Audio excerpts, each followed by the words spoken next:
Hashtag, in your opinion, has Goff exceeded expectations so far? We'll just go through the panel on this one. For me, yes, he has. He's exceeded my expectations. You have the #1 offense, 11 touchdowns, 3 interceptions, 1,200 passing yards. Yes, he's exceeded my expectations. I had him in between, a 13 to a 16 quarterback. Right now, he's about top 10. What about you, Mark? Yeah, he's exceeded my expectations too. I have my personal feelings towards Jared Goff. I still think this team needs a mobile quarterback, but he's done extremely well. Can't take anything away from him. He's securing the football. He's not really throwing picks. He's not fumbling the ball which has been a huge issue of his in the past. He's not getting hit that much too by the O-line. So yes, he's exceeded my expectations for sure. He's playing good football. He's playing borderline great football, actually. What you got, Ant? Yeah, he's exceeded my expectations. I'm very happy with what he's doing. His obvious issues he's dealing with. He's not turning the ball over. He's remaining calm under pressure. None of the stupid throwaways on 4th down. None of the stupid trying to roll out and into a tackle. All that sort of stuff. All the stuff we criticized last year, he's worked on. So that's all you can ask for of your quarterback. So yes, I am very happy with Jared Goff right now. Hashtag Lions, do we think the offense can keep up pace? It's difficult to keep up the pace that it's at. It is. To drop 40 burgers, 35, 40 burgers every week, it's difficult. Can they? Yeah, they could. But it's difficult. That's like asking a lot. It really is. I mean, it'd be awesome to see, but man, I kind of feel bad for this offense.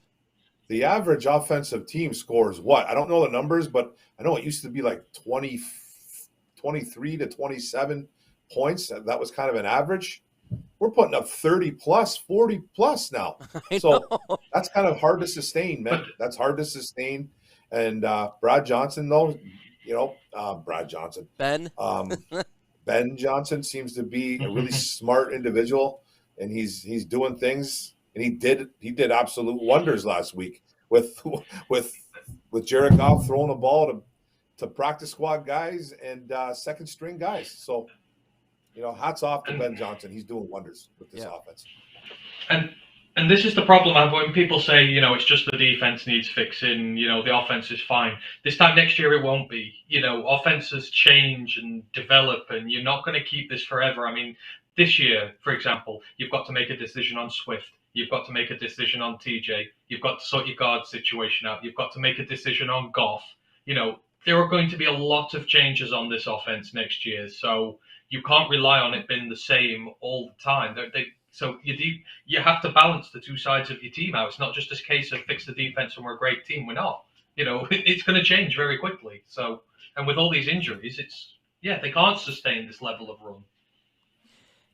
Weston Lion, hashtag Fat Patricia is missing players or bad players that is hurting us this year. It is hurting us for sure. I mean, when you don't have your Joshua Pascal out there, in which he's soon to be practicing, great news. You don't have Levi Onwuzurike. Tracy Walker is out. That stuff hurts your defense, and that's why I think Ant-Man has been saying this, and I've been saying this, you got to stop drafting injured players. We need these guys to be out there in play. You got to have the best players out there, because it does hurt. It does. Hashtag Jam, what do you think Jam will add for the offense potentially when healthy? Dynamic. I think. You think the offense is good now? Big play, Jared Goff. Play action, deep pass, 50-yarder. I could see that happening. I mean, it's going to open everything up. That's already opened up. So how much better can it get? How much better does it get? I mean, what you as a defensive coordinator going to do? What are you going to do as a defensive coordinator? You've got to double up JMO. You've got to put a corner and a safety on him because of his speed. What happens when you've got Hawk in the middle? You've got to put your linebackers on it. Who the hell's left to mark Amon-Ra? Who the hell's left there to mark DJ Chark? Who the hell is there to deal with the threat of throwing it out the backfield with Swift when he's healthy? The thing is, any player who draws double coverage, which Jameson Williams will, is a valuable asset to your offense because it means they've got one less guy, and you can go outmatch them somewhere else. So that's what he offers. Or if you do go one-on-one with him, good luck. I hope you've got one of the fastest corners in the league, because if you don't, you go wave him goodbye. So that's what he offers. Dolphins game and Lions. We go in the 50s. Speed versus speed. It's going to be in the 50s. Could very well happen. Yep. Jalen Waddle, Tyreek Hill. It's going to be 55-53. Is that game in Detroit? 200 yards for each of them. Yes, it's in Detroit. It is in Detroit. Oh man, I might go to that game, man. That's the game I've been wanting to watch. If you like fantasy football, my God. That's why I drafted Jameson Williams. He's on my team. I've been stashing him.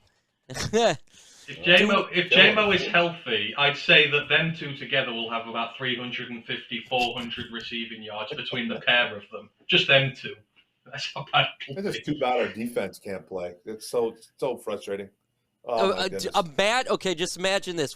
Also, a lot of people don't realize this. When you got Jameson Williams on there, that run game's going to open up even more. And it's been explosive with this offensive line. It's going to be ridiculous. Look, if Ben Johnson keeps it up, he's going to be a head coach next year. I'm going to just say that right now. He doesn't last. He gets poached because this offense is humming, and with Jameson Williams, going to continue to hum. And you're going to have some big plays there. Do we draft a kicker this year? Yes. Yeah. Well, I'm saying the one way he can keep Ben Johnson, is if he promotes him to assistant head coach. But then what do you do with Deuce Staley? That's the problem. And he's having a great coaching season too, Deuce. So I want to keep Juice here just in case it doesn't work with Dan.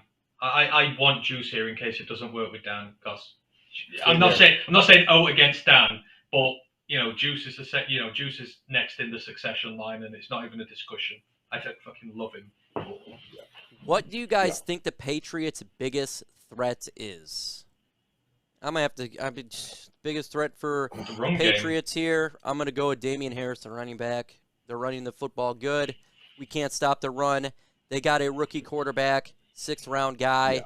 They're gonna run the football. That's what I'll assume. That's what's gonna be. They play the pass pretty decently, too, in defense. They play against the pass pretty well. But, yeah, man, they're probably their running game, like you said, Mike, and their defensive passing. They defend the pass pretty good in the NFL. I think they're like 11th. So, yeah, they can do that. Hashtag FGB, is Brockers worth the money? Absolutely not. No. That's going to be a no across the board. I don't even have to answer this one. Offseason, if Lamar available, do we keep Goff or trade him after this year to another team? I love Jackson's legs, but Goff is surprising me this year. Mark Orum, I'm going right to you on this one. You did a video that was very controversial. Oh, wow. Was that ever controversial? Man, football. I ruffled some feathers there. Yeah, you know what, man? I think a running quarterback or a mobile quarterback would be even better here. Like, we talk about JMO on how much the offense is going to get better, and everyone's like, how can it get better? We're the best offense in football. Well, it could with a player like JMO, with a guy like Lamar. I think the offense will be even better because you have to worry about his legs. Do I think it needs to happen for sure? I don't know, man. I'm on board. I'm on board with the change. Goff's exceeding my expectations, like I said, but I think we're a better football team with a mobile quarterback. And I know people don't want to hear it. I just think it's true. And do I think Lamar's going to be available? Not at all. I think he's either going to sign back with Baltimore or they're going to franchise tag him. I know he said he's not going to play on the tag, but I don't think – and you're going to have to give up. Just say Baltimore goes on a little bit of a losing streak, which I don't think they will. If they want to trade him, they're going to ask for the world to get him. So, and I don't really know if we can afford to do that because we have to shore up our defense eventually. It's the Baltimore Jacksons, by the way. It's not even. Can I answer this one too, Mike? Yeah, absolutely. Can I go for it? I mean, I was thinking about this the other day in terms of the draft and that. If this offense continues to do well as it does this year and the defense continues to stink, I think there's a scenario where, because obviously Goff's guaranteed money runs out this year. I don't think we're tied to him after this. We can get rid pretty cheap. The scenario where this offense continues to do well this year, we get all the weapons back. I offer Jared Goff a 1-year deal to stay here a little bit longer and use my 2 first-round draft picks next year to fix my defense, i.e., if I come away with like Will Anderson and Noah Sewell or something like that, and I really lay the foundations for my defense and just fix this team for 1 more year before addressing the quarterback situation finally, I think that is a situation I am now amenable to, because this defense needs a lot of work. And you've seen we can't, we can score nearly 50 points and not win a game. If we just jettison a rookie into this, it's not really going to help the team in the long run. So I can foresee a scenario where we give him a 1-year deal if he continues to play well whilst we fix the defense, and I would be fine with that. Yeah. Mike, if we go 7-10, Lions are the #1 offense, teams come sniffing around looking to offer Ben Johnson a contract, would you fire Motor City Dan Campbell and hire Ben Johnson as head coach? It's not going to happen. We signed him to a 6-year deal. Motor City Dan Campbell, he's not going to get fired. The reason they signed him a 6-year deal is because they knew it was somewhat of a rebuild. I think Ben Johnson does sniff around, probably gets a head coaching job if this keeps up, and it's going to suck because I think he is a young, talented. I do like Ben Johnson a lot. Yeah, it's going to suck, man. It's going to suck. If Jared Goff continues to play like this, would you be perfectly fine calling him our franchise quarterback? Ant-Man. No, I would. And I know I've just said I'd keep him another year, but I'm with Mark. I think the future lays elsewhere. He is the best thing for this franchise right now. Not a rookie, not anyone else. He is the best person for this franchise now. But I don't think I would call him my franchise QB. But that doesn't mean I don't love the hell out of what he's doing right now. I really do. And I hope he continues to play well for us. But I ain't ready to put that label there yet. I just think that this team needs developing more before we start trying to look at a QB. Mark Orum, you ready for fire? Yeah. People are doing this just to have videos made about us. You don't know. Just get mad at me and unsubscribe from my channel. Jared Goff. I lost all kinds of subs, man, because I put that video out because I don't kiss his feet, man. You know what? He's playing great.